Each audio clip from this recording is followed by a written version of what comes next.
For weeks, the media has been showering praise on Governor Andrew Cuomo for his handling of New York's COVID crisis.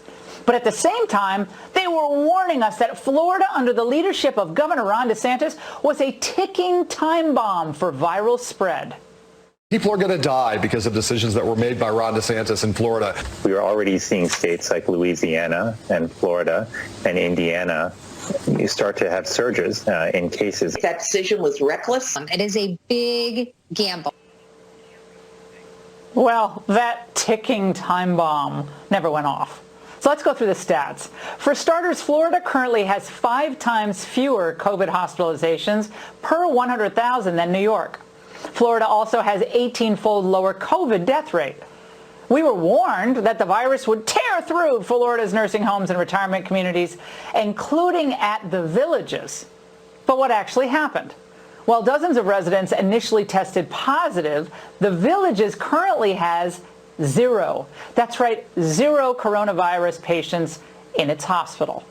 Meanwhile, in New York, wow, the Cuomo administration just ordered nursing homes to readmit COVID-positive residents. And the results have been absolutely horrifying, with more than 4,800 dead. Remember all that media fear-mongering over Floridians heading to the beach? How dare they go to the beach? At least one liberal columnist ghoulishly tweeting, then deleting, that this was a good way to thin the ranks of Trump supporters. Nice people. Well, that turned out to be wrong, too. 2 Florida counties that kept beaches open, Duval and Brevard, I always say that wrong, have only seen a fraction of the hospitalizations, and deaths were adjusted for population, and that's all it was. Well, of course, this isn't surprising, given the latest science that shows sunlight may be effective at killing COVID. Studies also show that viral transmission rarely occurs outdoors. And yesterday, Cuomo was forced to admit the real super spreader, well, people who were locked down. 66% of the people were at home, which is shocking to us. This is a surprise. Overwhelmingly, the people were at home. We thought maybe they were taking public transportation, and we've taken special precautions on public transportation, but actually no, because these people were literally at home. So despite locking down later than New York and allowing their citizens a lot more freedom, Florida has yet to see the epidemic the experts all promised almost would come. Joining me now, I am so happy he's here, Florida Governor Ron DeSantis. Governor, those dire predictions have not come true. So you guys obviously just must be lucky. It can't be any of the approaches you've taken along the way. Your thoughts? Well, look, Laura, we really focused on where the greatest risk was, and that was to our elderly population, but particularly our elderly and long-term care facilities. So we acted very early to suspend visitation there, to make sure all the staff were screened before they went in there. We've required the wearing of PPE, but we've put our money where our mouth is for these facilities.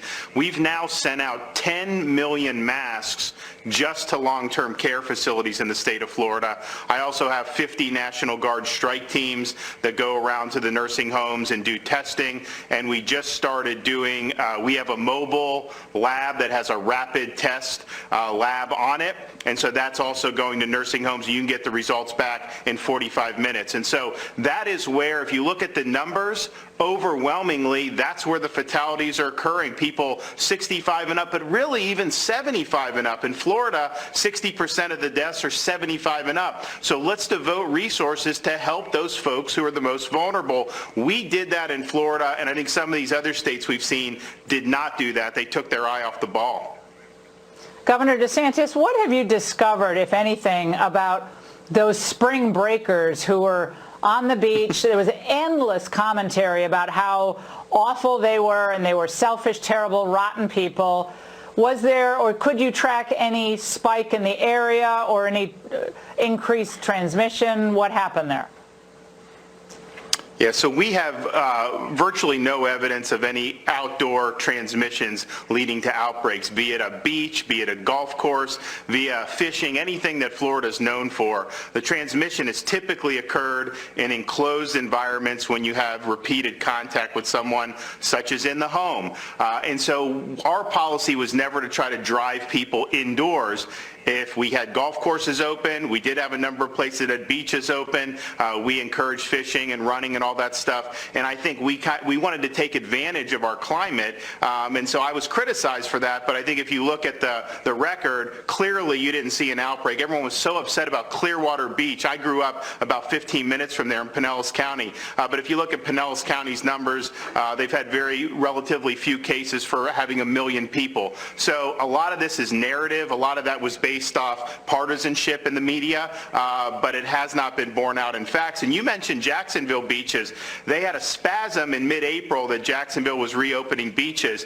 But if you look since then, ICU admissions have fallen off a cliff. Hospital admissions down sharply. Ventilator use down sharply. We're 3 weeks later. If this was going to lead to the apocalypse, why are we seeing all the indicators go down instead of up?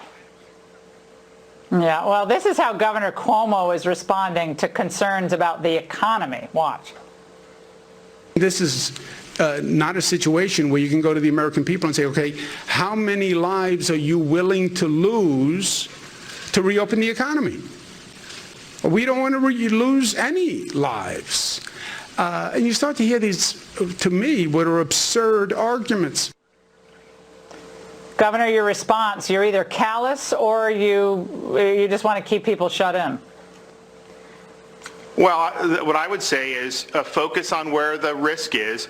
We've done that in Florida with what we've done with long-term care facilities.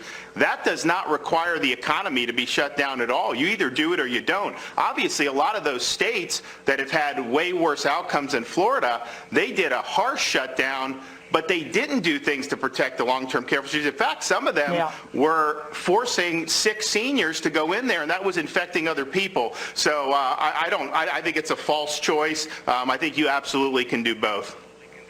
And I hope all the beaches are open soon in Florida. People need to be outside and enjoying the outdoors and enjoying the beautiful state of Florida. Governor, we wish you all the best. I mean, the country's suffering and the economy is suffering everywhere, but keep up the great work.